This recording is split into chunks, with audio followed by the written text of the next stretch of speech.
London आसलेल्या भाव भयणाक माये भोगाचो नमस्कार.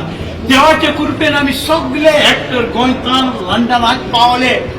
आमी गोंयसान तियात्रां नाचपाक सगळी येयले.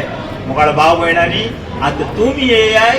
पॉली दे कुडतोरीलो पयलोच तियात्र लंडन शारां. बेन तियात्रा नांव कितें? मोगान जाता ते रागान जायना. केदो आहा तो सांग रे.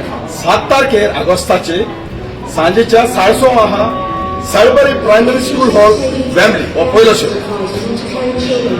8 तारखेर 2 शो आहात फेदरस्टोन स्कूल हॉलात साउथ हॉल दोनपारच्या ओडेजात आणि दुसरो शो सांजेच्या 6:30 आणि निमणो शो जातलो स्विंडन मेका हॉलात सुरू जावन सांजेच्या 4:30 वाजता 9 तारखेर 9 तारखेर आयतार ते दीस सगळ्यांक तुमकां येवकार. आमचे आर्टिस्ट सगळे पळोवन चलले आसात. आदीच फुडें तुमकां येवकार आनी देव बरें करूं म्हणटा आनी तुमकां लोकांक सगळ्यांक सांगता तुमची तिकेटी सगळे आतां बूक करात आनी बेगीनूच पळोवंक येयात. म्हजो पयलोच तियात्राचें नांव मोगान जाता रागान जायना. मोग आसूं.